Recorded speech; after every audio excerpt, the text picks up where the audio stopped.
Okay, so welcome back to lecture once again, guys. So far we have seen a lot of theoretical concept with respect to Azure, even comparison we have seen. Now it's time to do some sort of practical understanding. Now to do a practical things, obviously you need a Azure account. Unless and until you don't have a Azure account, you will not be able to do a practical. And it's very easy to create a Azure account. I'm going to attach a link. So just go over there, do a sign up and then try to do a login. You all will be able to create it. Azure provides a student credit, a free credit, as well as Azure is going to give you, if you're not a student and if you're trying to log in for the very first time, they are going to give you a free credit. You can try to use that credit, and I believe that will be more than enough to do any kind of experimentation. Let me share my screen. So this is a kind of a screen you will be able to see after doing a login. Not exactly like this one, by the way, because this is my account and I have already used some of the services. Some of the services are up and running.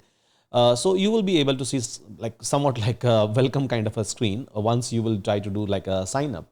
Now here, so we theoretically when we were talking about Azure services, so we talked about storage, we talked about Synapses, we talked about Azure Data Factory, we talked about Azure Databricks.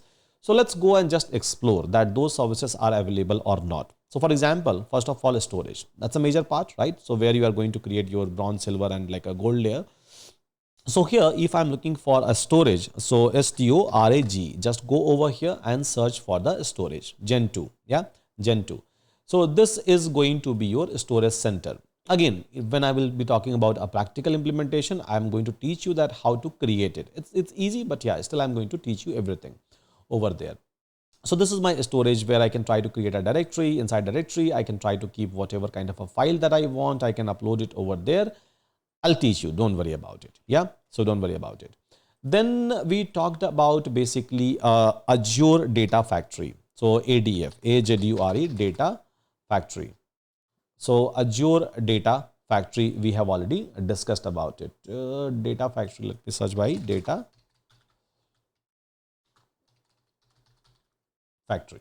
Yeah.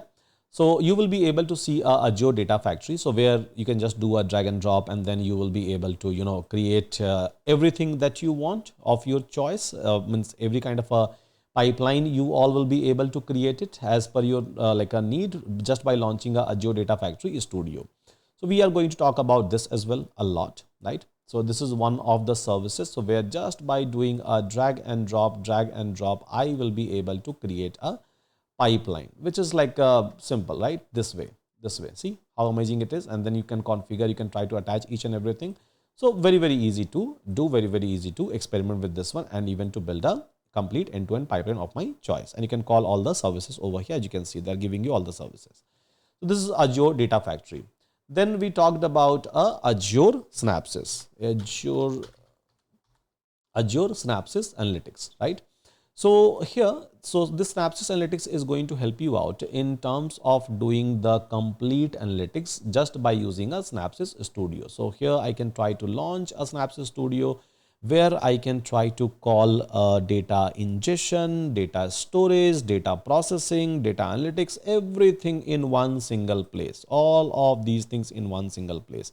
Monitoring, management, everything. So this is called as Synapses Analytics, one single unified place where I can do everything. Yeah. So this is also we are going to discuss. Then we talked about basically Event Hub, right? Event Hub. So we have a Event Hub, which is nothing but equivalent to a Kafka. So if I'm trying to do a real time, like, a streaming of the data, and instead of using Kafka, I can go ahead with the Azure services, which is a Event Hub over here. So I can go and I can try to create that as well. Then we talked about a cluster kind of a service, right? So cluster kind of a service is available, that is called as HD Insights. So HD Insights cluster, so where I can go, I can try to create a cluster, I can choose a service that I want of my choice, and then it is going to build a cluster for me on top of Hadoop, right? So I can just select everything. Everything is configurable, and just with the help of click, I will be able to do that. Then we talk about a Cosmo DB. So here Cosmo DB, basically Azure Cosmo DB, and then I can go over here, I can try to click and I can try to create it. So here Azure Cosmo DB for NoSQL, Azure Cosmo DB for MongoDB, both these options are available to me, and I can go and I can try to create it, where I can try to store a NoSQL kind of a data, or maybe key value pair or document based data. I will be able to keep it over there. Very, very simple. Inside Azure, you will be able to find out integrated Databricks services. I'm not saying that you should access Databricks just from here. No, you can directly access a Databricks in a serverless mode. From that Databricks, even you can try to attach your server, AWS or any other servers. But even inside Azure, so there is a Databricks integrated services which is available. So I can try to use that as well. So Databricks you can search for, and Azure Databricks you will be able to find out Fire, and it is going to be same. The only thing is that it is going to spin a machine on Azure. That's it. It is going to like use a storage, and you can mount a storage, by the way, and you can try to use a compute from a Azure. This is what you will be able to find out. So these are the services, guys. Just go find out these services. Maybe hover your mouse here and there, and just try to familiarize yourself with respect to all of these major services which we are going to use as a part of big data, because one by one we'll start exploring it, and believe me, it's very easy, right? So once you will get used to all of these clicks and all of the services, you will be able to build anything and everything with ease. It's not a difficult part at all. Believe me, it's not a difficult part.